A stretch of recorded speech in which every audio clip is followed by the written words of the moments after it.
Para sa taong paulit-ulit niloloko pero nagsistay pa rin, kasi isang beses, sige. Dalawang beses, pwede pa.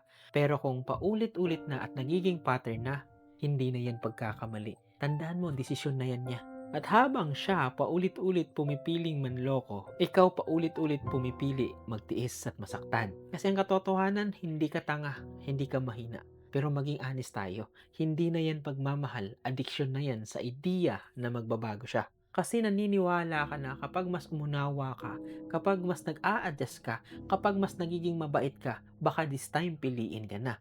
Pero ang taong walang disiplina sa sarili, hindi tinuturuan ng pasensya, tinuturuan ng consequence. At habang wala siyang nararamdamang pagkawala, wala rin siyang dahilan para magbago. Kasi yes, forgiveness is noble. But forgiveness without boundaries is self-destruction. Hindi mo trabaho ayusin ng taong ayaw ayusin ng sarili niya. Tandaan, ang loyalty mo sa maling tao, pagkakanulo sa sarili mo.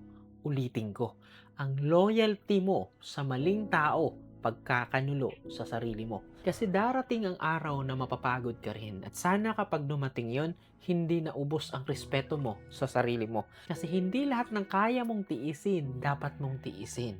Kung ayaw kanyang piliin, sana matuto kang piliin ng sarili mo.